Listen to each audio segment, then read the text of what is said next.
கர்த்தர் நாமம் மகிமைப்படுவதாக. ஆவிக்குரிய மறைவான மன்னாவில் தொடர்ச்சியாக 1 ராஜாக்கள் 22ஆம் அதிகாரத்தையும் புதிய ஏற்பாட்டுடன் ஒப்பிட்டு பார்ப்போம். பழைய ஏற்பாட்டில் 3 வருஷம் சீரியருக்கும் இஸ்ரவேலருக்கும் யுத்தம் இல்லாதிருந்தது. அதே போல இயேசு கிறிஸ்துவின் ஊழியத்தில் 3 வருஷம் அமைதியாக ஊழியம் நடைபெற்றது. அதை நாம் மத்தேயு 4ஆம் அதிகாரம் 23-24 வாசிக்கலாம். பின்பு இயேசு கலிலேயா நாடெங்கும் சுற்றி நடந்து அவருடைய ஜெப ஆலயங்களில் உபதேசித்து ராஜ்யத்தின் விசேஷத்தை பிரசங்கித்து ஜனங்களுக்கு உண்டாயிருந்த சகல வியாதிகளையும் சகல நோய்களையும் நீக்கி சுஸ்தமாக்கினார். அவருடைய கீர்த்தி சீரியா எங்கும் பிரசித்தமாயிற்று.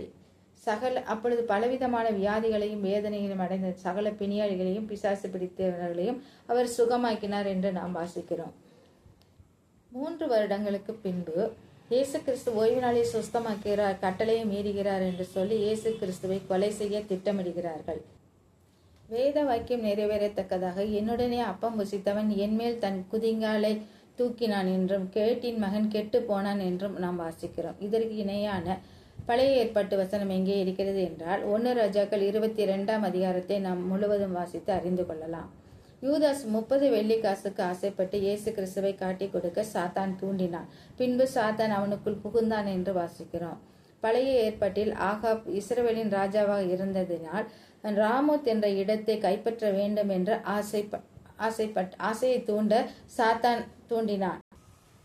இந்த சமயத்தில் யோசாபாத் ஆகாப்பை பார்க்க வருகிறான். யோசாபாத்திடம் ஆகாப் ராமோத்தை கைப்பற்ற நீ எனக்கு உதவி செய்வாயா என்று கேட்கிறான். அதற்கு யோசாபாத் நான் உனக்கு உதவி செய்கிறேன் என்று சொல்லுகிறான். அது மாத்திரமல்ல, கர்த்தரிடம் விசாரித்தாயா என்று கேட்கிறான். அதற்கு ஆகாப் நான் 400 தீர்க்கதரிசியிடம் விசாரித்தேன், அவர்கள் எனக்கு நீர் போம், ராமோத்தை கர்த்தர் உங்கள் கையில் ஒப்பு கொடுப்பார் என்று சொல்லுகிறார்கள் என்று சொன்னார்.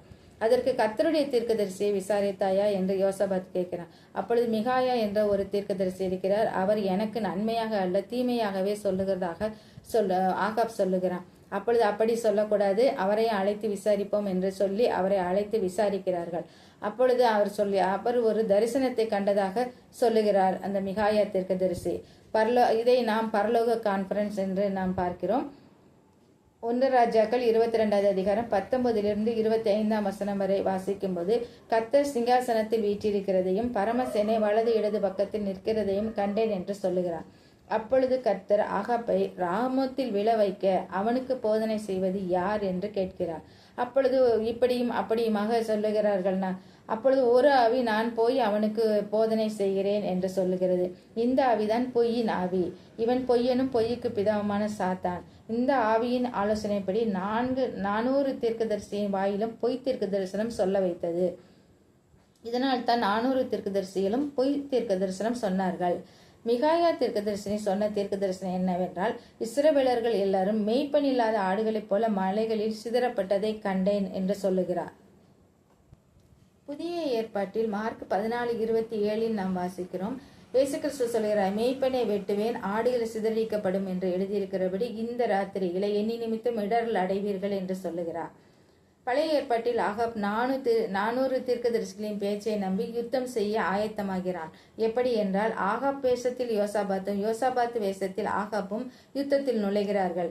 எதிரி நாட்டு சீரிய ராஜா இஸ்ரவேல் ராஜாவோடு மட்டும் யுத்தம் பண்ண வேண்டும், மற்ற யாருடனும் யுத்தம் பண்ண வேண்டாம் என்று சொல்லுகிறான். அதனால் எதிரி படைத்தலைவர்கள் நேரடியாக ஆகாப் வேஷத்தில் இருந்த யோசாபாத்தை நெருங்குகிறார்கள். யோசாப் பயந்து அலறி கூக்குரலிடுகிறான்.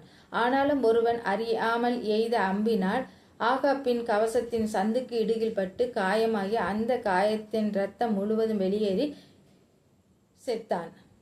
புதிய ஏற்பாட்டில் இயேசு கிறிஸ்துவை கெத்செமனே தோட்டத்தில் யூதாஸ் முத்தம் செய்து காட்டி கொடுத்த போது பேதுரு பட்டயத்தை எடுத்து முதலில் யூதாஸை தான் வெட்டியிருக்க வேண்டும். ஆனால் அவன் மல்குசின் கதை வெட்டினான். ஏனென்றால் ஆகாப்புடன் யோசாபாத் நண்பனாக இருந்தது போல இந்த யூதாசுடன் பேதுரு நண்பனாக இருந்தான். இதை நாம் எப்படி அறியலாம் என்றால், யோவான் 18:15 இயேசு கிறிஸ்துவுக்கு பின்னே என்ன நடக்கப் போகிறது என்று பார்க்க தூரத்தில் அவருக்கு பின் சென்றான் பேதுரு. அது 18:15 யோவான் 18:15 பேதுருவும் அவனோடு கூட இன்னொரு சீஷனும் போகிறான். அப்ப பேதுருவும் யூதாசும் சேர்ந்துதான் அரண்மனைக்குள்ளே போகிறார்கள். அரண்மனை கிட்ட வந்தவுடன் பிரதான ஆசாரியருக்கு யூதாஸ் அறிமுகமானவனாய் இருந்தபடியினால் அவன் உள்ளே நுழைந்து போய்விட்டான். பேதுரு வெளியே நின்றான். பின்னர் யூதாஸ் வெளியே வந்து பேதுருவை அழைத்து கொண்டு அரண்மனைக்குள்ளே போகிறார்கள். பேதுரு அரண்மனைக்குள் செல்லும் போது தன்னை அரண்மனையில் உள்ளவர்கள் கண்டுபிடிக்க கூடாது என்பதற்காக வேஷம் மாறி உள்ளே சென்றான். ஆனால் அவனை யாரும் அடையாளம் கண்டுகொள்ளவில்லை. உள்ளே தன் குருவை மரண ஆக்கினைக்குள்ளாக தீர்த்து வாரினால் அடிக்கிறதையும் கன்னத்தில் அரைகிறதையும் நேரில் பார்த்து அதிர்ந்து போய்விட்டான் இந்த பேதுரு. அந்த சமயத்தில் ஒரு ஸ்திரீ வந்து, நீயும் இயேசுவோடு கூட இருந்தாய் என்றும் உன் பேச்சு உன்னை காட்டி கொடுக்கிறது என்றும் சொன்னதும், பழைய ஏற்பாட்டில் யோசாபாத் அலறி கூக்குரலிட்டதைப் போல இந்த பேதுருவும் எனக்கு தெரியாது, குருவை அறியேன் என்றும் பதட்டத்தில் உளறி குருவை சபிக்கவும் சத்தியமனவும் தொடங்கினான். யூதாஸ் இயேசு கிறிஸ்துவுக்கு மரண ஆக்கினை தண்டனை தீர்ப்பு கொடுத்ததை அறிந்ததும், குற்றமற்ற இரத்தத்தை காட்டி கொடுத்தேனே என்று நான்று கொண்டு குடல் சரிந்து செத்தான். பேராசை பெருநஷ்டம் என்பது போல இருந்தது யூதாஸின் நிலைமை. தொடர்ச்சியாக 2 ராஜாக்கள் 1ஆம் அதிகாரத்தை அடுத்த பதிவில் கேட்போம். கர்த்தர் நாமம் மகிமைப்படுவதாக. ஆமேன். அல்லேலூயா. கர்த்தர் உங்களை ஆசீர்வதிப்பாராக. ஆமேன்.